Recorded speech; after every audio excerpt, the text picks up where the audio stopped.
শ্রোতা বন্ধুরা নমস্কার। দ্য স্টোরি রিপাবলিকে আমি অনিকেত আপনাদের সঙ্গে রয়েছি। দ্য স্টোরি রিপাবলিকে আজকের গল্প সংকল্প চৌধুরীর লেখা আয়নার ভিতরের শেষ পর্ব। এর আগের দুটি পর্বে আপনারা গল্পটি শুনেছেন, আজকে তার অন্তিম পর্ব। আবার একবার আমি অনেকবার বলেছি, যাহা বলিব সত্য বলিব, সত্য বই মিথ্যা বলিব না। রাত ৩টে। এই সময়টা এখন আমার কাছে আলাদা, কারণ এই সময় সবচেয়ে বেশি নড়াচড়া শুরু হয়। আমি আয়নার ভিতর দাঁড়িয়ে থাকি। কতদিন হয়ে গেছে আজ ঠিক মনে নেই। এখানে সময় ঠিকমতো চলে না, কিন্তু একটা জিনিস বাড়ছে, শরীরের সংখ্যা। আমার চারপাশে অন্ধকারের ভিতর থেকে আরো অনেক মুখ বেরিয়ে আসছে। কেউ কাঁদছে, কেউ ফিসফিস করছে, কেউ শুধু তাকিয়ে আছে। এরা সবাই কিছু না কিছু হারিয়েছে। আর একটা জিনিস, এরা সবাই কাউকে ফিরিয়ে আনতে চেয়েছিল।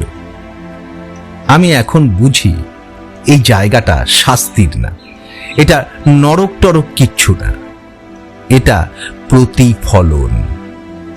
আর ওদিকে সে এখন পুরোপুরি আমার জায়গা দখল করে নিয়েছে। আমি দেখি সে রিমার বাড়িতে বারবার যাচ্ছে। প্রথমে রিমার মা ওকে বিশ্বাস করেননি, কিন্তু ধীরে ধীরে সে কথা বলতে শিখে গেছে। ঠিক আমার মতো করে কথা বলে, আমার মতো করে কাঁদে। একদিন রিমার মায়ের সামনে বসে বলল, আমি ওকে ফিরিয়ে আনতে পারি। ঘরের বাতাস থেমে গেল। কিভাবে? কাঁপা গলায় প্রশ্ন। সে ধীরে ধীরে একটা ছোট আয়না বের করল। শুধু একবার তাকান। আমি আবার চিৎকার করলাম, না না না, এটা করবেন না। কিন্তু আগের মতোই কেউ শুনতে পায় না। রিমার মা আয়নার দিকে তাকালেন। প্রথমে কিছুই হয়নি। তারপর আয়নার ভিতরে একটা ছায়া নড়ল। রিমার মা মুখ ফুটে বলে উঠলেন, রিমা? তিনি ভেঙে পড়লেন, তুই বেঁচে আছিস? সে পিছনে দাঁড়িয়ে হাসছে। আমি বুঝলাম এটা রিমা না, এটা একটা ফাঁদ, আত্মা ধরার ফাঁদ। এরপর থেকে সবকিছু দ্রুত বদলে যেতে লাগলো। রিমার মা প্রতিদিন নিয়ম করে আয়নার সামনে বসে থাকেন, কথা বলেন, হাসেন, কাঁদেন। আর আমি দেখি প্রতিদিনই তার শরীর একটু একটু করে শুকিয়ে যাচ্ছে, কারণ ওপারের কেউ ধীরে ধীরে জায়গা নিচ্ছে।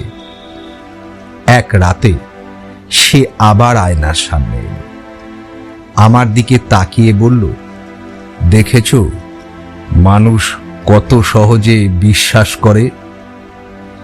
এই তুমি কি চাও বলো তো? তুমি কি চাও?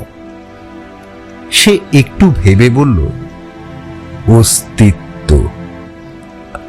আমি বাঁচতে চাই, তোমাদের মতো না, আরো ভালোভাবে, গুণগতভাবে আরো ভালোভাবে। আমি বললাম, তুমি মানুষ না। তাই তো, মানুষ না তো, তোমরা আমাকে বানিয়েছ। আমার শরীর ঠান্ডা হয়ে গেল। তোমাদের অপরাধ, তোমাদের অনুশোচনা, তোমাদের হারানো মানুষ সব মিলিয়ে একাকার করে আমরা তৈরি হই।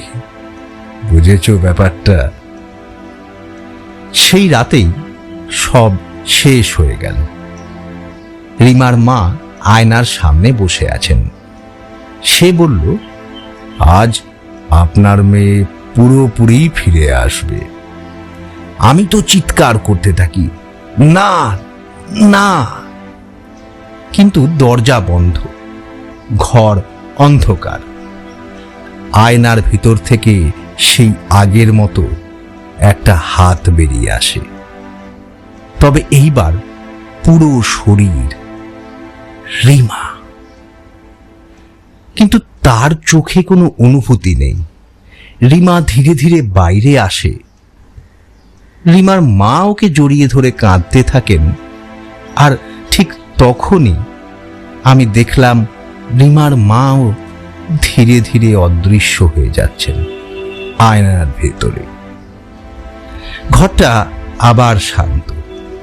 ওই তো সে দাঁড়িয়ে আছে, রিমা দাঁড়িয়ে আছে, আর দুজনেই হাসছে। সে আমার দিকে তাকিয়ে বলল, দেখলে, সবাই কাউকে না কাউকে বদলে দেয়। আমি চুপ করে থাকি, কারণ আমি বুঝে গিয়েছি এটা থামবে না। আরো মানুষ আসবে, আরো আয়না খুলবে, আর আমরা শুধু দেখব। আয়নার ভিতরে গল্পটি এখানেই শেষ হল। 3টি পর্বে এই গল্প কেমন লাগলো তা কমেন্ট বক্সে জানাবেন। দ্য স্টোরি রিপাবলিক চ্যানেলটিকে লাইক এবং সাবস্ক্রাইব করবেন। ধন্যবাদ ও নমস্কার।